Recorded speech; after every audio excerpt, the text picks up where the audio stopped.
चलो भाई देखो कि हर दफा कोर्ट एक तल्ख टिप्पणी रसीद कर देती है सरकारी जांच एजेंसी के गाल पर, तो इकबाल और साख जिनका हम जिक्र करते हैं वो तो दरकते हुए नजर आ रहे हैं।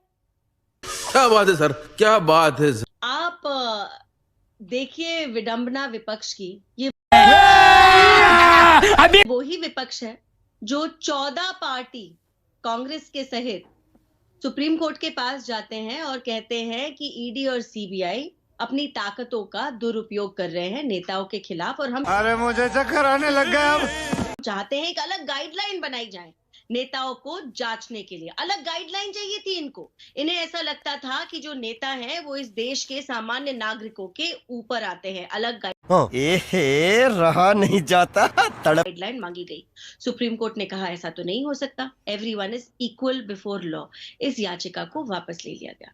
ये वही लोग हैं, इनके कार्यकाल के समय में कोर्ट में कहा जाता था कि सीबीआई एक कैद किया हुआ तोता बन गया है। सीबीआई को तोता कहा जाता था इन लोगों के कार्यकाल में। चीटिंग करता है तू। आज वही सीबीआई किसी का तोता नहीं है। वही सीबीआई एक स्वतंत्र तरीके से अपना काम कर रही है। क्यों झूठ बोल रहा है। क्यों ये बार बार इनके कोर्ट में फाइल करे गए सारे के सारे जो ये झूठे आरोप लगाते हैं उड़ा दिए जाते हैं? इसलिए उड़ा दिए जाते हैं क्योंकि उनके पीछे कोई तथ्य नहीं है। सेंट्रल एजेंसीज अपना काम करेंगी और अपना काम इंडिपेंडेंस के साथ करेंगी। तू समझा? हाँ। और मैं आपको कुछ आंकड़े बता दूं जो मजबूरन ईडी को देने पड़े।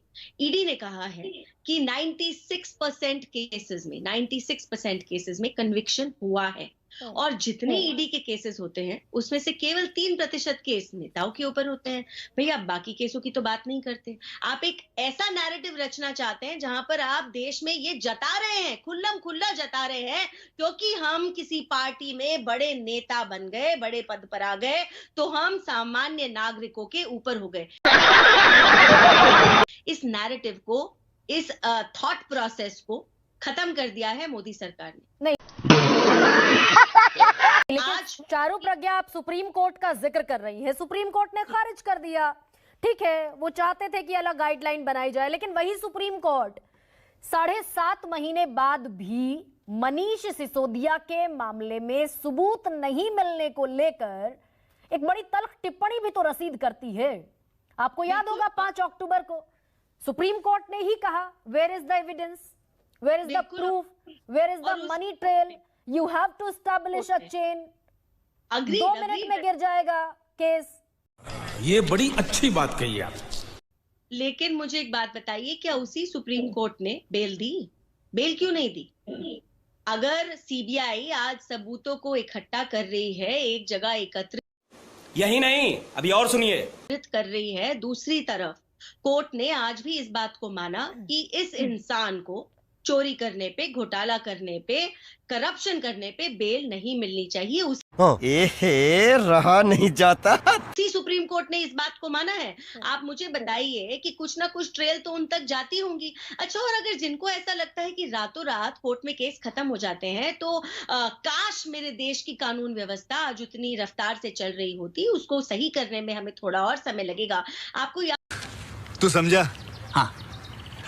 याद होगा जो मोदी जी के ऊपर केसेस चल रहे थे, 10 साल लग गए थे क्लीन चिट मिलने में, और कभी है नोटी हो रहा। ना मोदी जी ने शिकायत करी, ना भाजपा के किसी कार्यकर्ता ने सड़क पर उतर के दंगे मचाए। इन लोगों की तरह हम कोई जश्न भ्रष्टाचार नहीं मना रहे थे। हमने बोला कानून पर विश्वास है, अपने न्यायालय पे विश्वास है।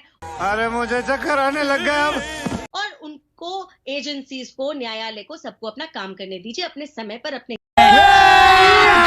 अभी मजा आएगा ना। हिसाब से। चारू प्रज्ञा, ये सेलेक्टिव अप्रोच जो नजर आती है वो मैं इसलिए कह रही हूं कि आप मुझे गिनवाइए, क्योंकि आप कह रही है भ्रष्टाचार के खात्मे की मुहिम है, सुप्रीम कोर्ट बेल नहीं दे रहा है, मैंने अग्री कर लिया, लेकिन ये सारे लोग जो आपके साथ चले आए, इनके खिलाफ मामला कहां तक पहुंचा? ये बड़ी अच्छी बात कही आप। देखिए, पहली बात तो जो लोग आज उन लोगों के ऊपर उंगली उठा रहे हैं जिन्होंने अगर भाजपा ज्वाइन कर है तो मुझे बताइए, आरोप पे आरोप लगाते रहते हैं, क्या आप कोर्ट गए? क्या आपने कोर्ट में या किसी एफआईआर के द्वारा ये कहा कि इस जांच को आगे क्यों नहीं बढ़ाया जा रहा, हमें वजह बताइए। तो देखिए, यहाँ खाली आरोप लगाने वालों की कमी नहीं है, लेकिन एक्शन लीजिए और तब बताइए। और मैं एक बात और बता देती हूँ, ऐसा नहीं है कि अगर भाजपा की सरकार है तो भाजपा के नेताओं के ऊपर कड़ी कार्रवाई नहीं होगी। नाम बता दीजिए चारू प्रज्ञा, मैं तो बैठी हूँ सुनने के लिए, आप बताइए पिछले 3 महीने का रिकॉर्ड बता दीजिए कि पिछले 3 महीने में कौन से बीजेपी के नेताओं पर कार्रवाई हुई। क्या बात है सर, क्या बात है सर। एक समय होता था, एक सरकार होती थी जो भ्रष्टाचार को नॉर्मल समझती थी, उनको सेलिब्रेट करती थी। आज की जो सरकार है जीरो टॉलरेंस पॉलिसी के साथ चलती है। उसके बावजूद अगर कोई भाजपा का नेता इस तरीके के मुद्दों में फंसा पाया जाता है, उनके ऊपर कार्रवाई चलती है, उनके ऊपर छापेमारी होते हैं। मैं आपको नाम के साथ बता रही हूँ, उत्तर प्रदेश में अजय सिंह, ओम प्रकाश जायसवाल, मध्य प्रदेश में ओम प्रकाश ध्रुवे, झारखंड के अंदर और सुशील वासनावी, कितने सारे मैं आपको लिस्ट निकाल के नामों की दे सकती हूँ जो अरे मुझे चक्कर आने लग गया अब। ये साबित होता है कि आज की तारीख में सीबीआई या ईडी किसी के इशारों पर नहीं चलती। इंडिपेंडेंट बॉडीज हैं, उसमें काम करने वाले कई सारे अफसर हैं। तू समझा? हाँ। आप जब इस तरीके से एक पूरी एजेंसी को, जांच एजेंसी को बदनाम करते हैं, उन सारे अफसरों को बदनाम करते हैं जो बहुत मेहनत से उस नौकरी में आते हैं और दिन रात मेहनत करके अपना काम करते हैं, अपनी देश के लिए। अभी मजा आएगा। प्रज्ञा, क्या ये सच नहीं है चारू प्रज्ञा? फिर ये भी सच है कि अजीत पवार 2019 में 23 नवंबर को आपके साथ उप मुख्यमंत्री पद की शपथ लेते हैं और 25 नवंबर को एंटी करप्शन ब्यूरो उनके खिलाफ 9 मामले बंद कर देता है। फिर वो सरकार से हट जाते हैं तो 2020 में फिर से उनके खिलाफ ईडी की जांच शुरू हो जाती है। 2020 में ईडी नए सिरे से जांच शुरू कर देती है, फिर वो आपके साथ आ जाते हैं। मई महीने में उनके खिलाफ ईडी की छापेमारी होती है, उनके बेटे के खिलाफ छापेमारी होती है, और अब जब से वो आपके यहाँ है फिर तब से खामोशी है। बात तो सही है। अच्छा है आपने ये सवाल पूछा, क्योंकि आप नहीं पूछती तो विपक्षी पूछ लेते, तो उनका काम आप कर रहे हैं, अच्छी बात है। लेकिन मैं पक्ष से सवाल पूछती हूँ, मेरा काम ये है। जितनी चार्जशीट थी उस केस में, कौन सी चार्जशीट में अजीत पवार का नाम लिखा था? आप मुझे ढूंढ के बताइए। नाम कहीं नहीं लिखा था। और